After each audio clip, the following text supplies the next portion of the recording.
Hello, and thank you for joining me for this mini course to learn the top 2 skills needed to be an effective business analyst. I hope that you will find this information helpful and maybe you'll take a few notes along the way. So let's get started.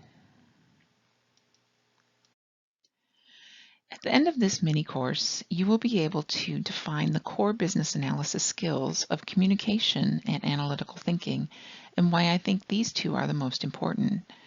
There are many skills that you will use and develop as you grow into your business analysis career, but I think before you can even start gathering your requirements from your stakeholders, you need to understand and practice effective communication and analytical thinking. We'll also talk about the 4 methods of communication and why you will need to use all 4 of these. You'll participate in an exercise to see where clear communication is not always easy. You'll understand how to use your analytical thinking skills to organize information. I created this mini course because I've seen a lot of questions and have been asked several times, how do I get started in the business analysis role? I'm transitioning into a BA role, but what do I need to know? Or what skills do I need to be an effective BA? Or how do I start writing requirements? And as I mentioned before you can start writing requirements, you have to understand what your stakeholders need. These core business analysis skills are not unique to the BA discipline. So let's talk more first about communication. What is communication? I love definitions, and that's the quickest way to make sure that people are on the same page. And so I went out to Google and I found from dictionary.com and Merriam-Webster the definitions of communication. And they both are very similar in the fact that there's an interchange or an exchange of information, thoughts, feelings, and it uses sounds, signs, words, behaviors to share those. The one thing that I liked about the Merriam-Webster definition was it incorporates someone else. So communication is the exchange of information between 2 people. So even when you're leading a requirements gathering session, the exchange of information occurs between you and one of your stakeholders, or between 2 stakeholders and you are an observer. There is always a sender and a receiver of communication and information. And as a bit more advanced concept, it is the sender's responsibility to ensure that the communication is effective and that the receiver has the information and the intended meaning of that message. Both you and your stakeholders will be senders and receivers of information. And so you may be thinking to yourself, got it. It's their responsibility to make sure that I understand what they want. But effective communication can be challenging. There has been research completed, and of course there are many books and courses on effective communication, and we don't have time here today to go into all of those details. Even though I said earlier, it's the sender's responsibility to ensure the intended meaning and content is received and understood, in our work, I like to say that it is the BA's responsibility to ensure that you or I fully understand what our stakeholders need. So let's look at the 4 methods of communication for that interchange and exchange of information with another person. The first method of communication is our written method. These are words on a page, words on a screen, a text message, including a glossary of terms. Glossaries with terms, abbreviations, acronyms with their corresponding definition is an excellent way to ensure common understanding and communicating with your stakeholders. I usually start out most of my projects by either looking at a glossary that is within the company, or as we are talking about through requirements, writing glossary terms up on a screen and ensuring that everybody has the same understanding of what those words mean. Written will also come into play when you're doing your requirements documentation or process documentation and descriptions. Second is verbal communication. This is where you hear the information. This can be in words or sounds. It can be through recordings, or it can be live. It can be virtual, or it can be in person. This also includes the tone of someone's voice. Is this really what I'm intending to say? Is this confusing to anybody else? Or, oh my gosh, I totally get it. It makes perfect sense now. Can you hear the indifference in that tone? I had a questioning tone, or I had the aha moment where it finally makes sense. Third is the nonverbal communication. These are our pictures, our diagrams. Many of us will use workflow models with swim lanes, actors, and activities, or process flow diagrams. Or what about the facial expressions when you're looking at someone, or their gestures? From the tone, before there was some questioning, maybe I have that wondering look on my face, like the gentleman on the right-hand side of the screen. And last is the physical. Physical ways of communicating are those things that are in 3D. They also include gestures and movements. For example, if we have a product and we want to build packaging, we can actually use all 4 of these methods for communication. We can create the product and we can design the package with requirements stating what we want that package to contain, the dimensions of that package, the coloring of the package. Verbally, we can describe it. Is it going to be soft? Is it going to be hard? Is it going to have corners? We can use nonverbal communication. I can draw a rough sketch of what I want it to look like, and I am by no means an artist or a graphic designer, so it would really just be a rough sketch. But still, it is non-verbally expressing what I'm wanting this to look like. And then last but not least, we could actually build a prototype of that package or a prototype of that screen for our application that we are designing.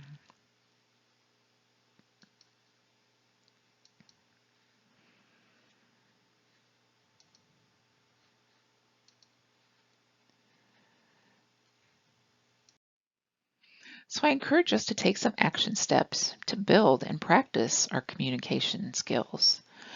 So I encourage you to, if you not already have a glossary for your project or for your team or for your organization, review the terminology that's used in your organization.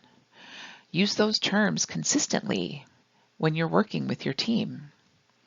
An example that I use quite frequently is I'm asked to gather requirements. And my first question is, what type of requirements do you want me to gather? Because there are business requirements, which are the goals and objectives of the project. There are user requirements, which are the user's expectations for interacting with the process or the system, which supports those business requirements or goals and objectives. We have functional requirements, which are the features and behaviors of the system that support the user's expectations, that support the goals and objectives of the project. So just right there in that example, I provided terms, business requirements, user requirements, functional requirements, as well as the definitions. And as I go through the project, my stakeholders will invariably say, well, what requirements? Tell me the status of the requirements. And I will again say, which requirements are you talking about? Is it the business requirements, the goals and objectives of the project, the user requirements, how the user interacts with the system? Or are you more interested in the functional requirements, which are the behaviors that our system will provide to support our users? So I encourage you again to keep using those terms consistently and helping your stakeholders to adjust if some of the terminology used in business analysis is new to them. Another example, I've worked with cross-functional teams and they often use terminology specific to their group. And it's important when you work with these cross-functional teams to understand each team's language and so that people are on the same page throughout the project. You may even need to create a new word specifically for that project. And I have an example when I was working for a clinical lab and I was working with researchers and chemists. The researchers were creating a test. The chemists were running an assay. And even some of those chemists called it a method. So I had a test, I had an assay, and I had a method. And I was writing my requirements for the system to track the progress of their work. We had to agree on a term that was used consistently in the documentation and in our conversations. I created a glossary, and as a team, we decided to use the word test. And so the definition, we also included method and assay as reference, but in all of the documentation, the word test was used. Also for your homework here, write down the different ways that you can share information with your stakeholders. Think about written, verbal, nonverbal, and the physical, and different ways that you can interact and communicate with those on your team. Consider interim work products like those sketches or those mock-ups, as well as your final deliverables, to ensure that communication and consistency is developed throughout. Now let's start talking about analytical thinking. Analytical thinking is the ability to integrate various types of information received in different formats where you can identify what is relevant, what might be duplicate, what might be conflicting or opposite information, and then information that's too vague or too detailed. With a project, small or large, you will get variety of the information that you receive. So it's important to use analytical or critical thinking skills to determine what is relevant to this project. Sometimes there's a lot of information thrown at you, and again, referring back to those business requirements, the goals and objectives of the project, does this piece of information support and benefit my project? What about information that can be duplicated? So example, like we talked about before with the terminology between assay, method, and test, these all words were the same for the process used to determine the result of a sample. So my definition, the process used to determine the result of a sample, in my glossary was defined as a test. As I was leading discussions and my stakeholders would say, well, as I go through and complete this method, I would say, is that the test? And they'd be like, yep, that's right, we're using the word test. So you want to encourage people to use that new word as well. Duplicate information can also be where you have a different meaning and are using the same words. So before I had talked about test and method, and I had previous experience in a clinical lab where test and method meant the same thing. However, in this case, it didn't mean the same thing. A test was what was performed by a machine, and the method was the preparation of that sample to go through the test. So as part of communication, when you hear duplicate words or you hear words that are the same, or from your previous experience, you may think you know what the word means. I encourage you to ask questions and get clarification from your stakeholders, again, so that you're not confusing them, confusing yourself, or misinterpreting information. And sometimes information can be too vague. So again, refer back to your business requirements. What are the goals and objectives of your project? Or sometimes things can be too detailed for the point of where you're at in the project. Details are good, but sometimes details can get in the way. Ask yourself, is this level of detail needed right now? So let's do a little practice here. And let's see how easy a simple communication is.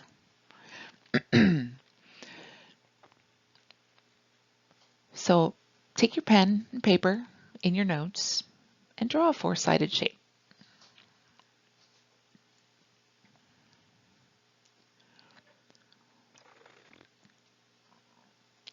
It's a fairly simple request, right? And this is a very, very basic, very simple example. But hopefully when we're finished with this, you'll see the importance of clear communication. You ready? All right. So, did your drawing look like this? A square or a rectangle? If it did, that's not what I had in mind. What about a parallelogram? Did you draw that one for my four-sided shape? Nope, that's not what I wanted either. The trapezoid. It's got four sides. It's what I asked for. That's not what I wanted. Did you get this one? Did we have the same? Was my communication clear when I said I wanted a four-sided shape? Probably not. How could I have communicated my desire or my request better? I could have said I want a drawing that looks like the end of an arrow with a point. I wanted to have no rounded corners, and I wanted to have four straight sides. Maybe that would have gotten you closer to the desired outcome. But don't assume that you know what the stakeholders are meaning. For example, they may say, I want a report for the monthly sales by region. Asking a salesperson, their interpretation may be they want to know what their sales are for a given month. From a manager's perspective, it could be all of the sales summed up in a total. It could be the details of each sales representative in a given region. So again, sometimes you may need to revert back to that mock-up, or what if I had just drawn the four-sided shape that I was looking for and tell you that I want one that looks like this? So let's continue practicing analytical thinking, and let's get a whole lot of information and see how we can organize it.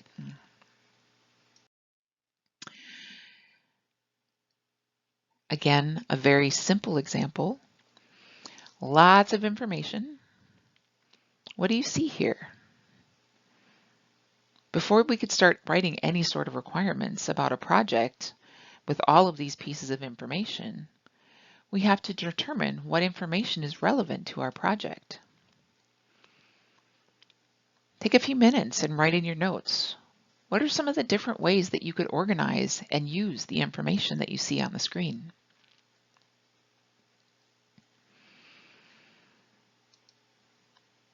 Remembering what questions can you ask? If this was all the pieces of information that I gave you, what questions would you ask me to organize this? What information is relevant? What patterns do you observe? Will I need everything that's been given to me on this screen for our project? Do you see relationships between these items? Are there duplicates? Is there information that's opposite? All right, are you ready? What if we wanted to organize things by color? So I have rearranged the shapes, organized them by color, and all of the shapes were used in that categorization and organization.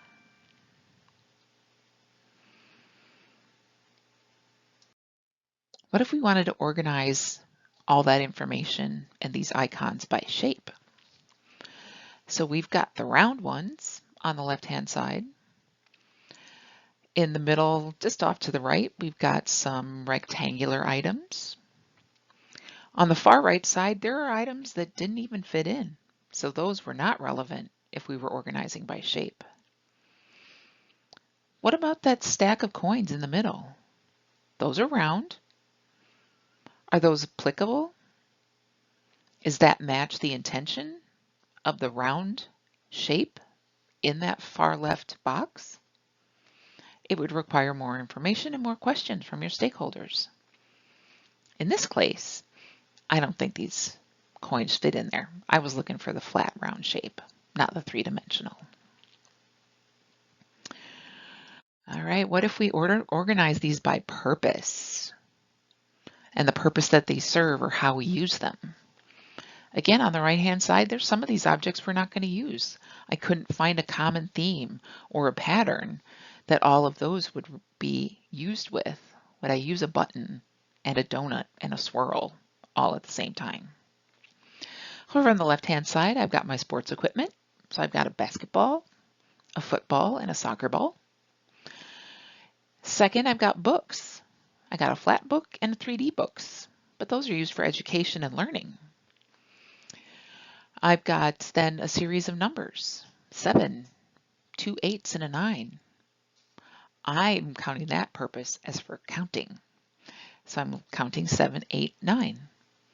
Do I need the duplicate 8? Maybe, maybe not. And then we have the barn, the steer, and the chicken, and those are organized purposely to represent a farm. Again, there's a couple of objects that may or may not fit. We go back to our green coins. Could they be used for education? Perhaps if we wanted to, we could include them. It's not It's not readily obvious, but again, through more questions and clarification, we could figure it out. I said the numbers 7, 8, 9 was used for counting. Could I use the coins for counting? What about the clock? 7, 8, 9, is that counting? Can I use the clock for counting? Counting minutes, counting hours, counting seconds. Again, the only way to know that is to ask more questions about the intention. So our time has come to a close. We've reached the end of our time together. I hope you have a better understanding of the two skills of business analysis. Communication, the definition, again, is the exchange of information using words, sounds, and signs between two people. The definition of analytical thinking is the ability to integrate various types of information received in different formats and then identify which content is relevant to your projects or your objectives. We talked about the 4 methods of communication and how you'll likely use all 4. We've got written, verbal, nonverbal, and the physical. We did that little practice with the 4-sided drawing. It's not as simple as it might seem. So again, refer back to your glossary of terms, your definitions, use them consistently. Using them consistently as you speak will help your stakeholders also learn. And then we used a variety of information from all the shapes and the icons to look for information that is relevant, duplicated, and even opposite. Again, we found some information that wasn't relevant and we put it off to the side. My best advice to you as we go forward and now throughout your BA career is to be curious and to stay curious.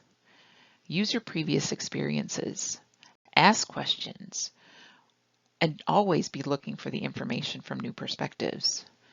As you start a new project and you meet new stakeholders, even when you think you know what that term means or what that method is, ask a clarifying question to confirm that you have the same understanding as the person or the people you are communicating with.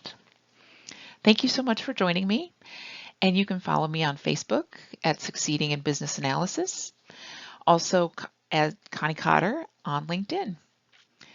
Do me a favor, send me an email at hello@conniecotter.com and tell me what your key takeaway was from this learning. Thanks for being here, and I wish you an amazing day.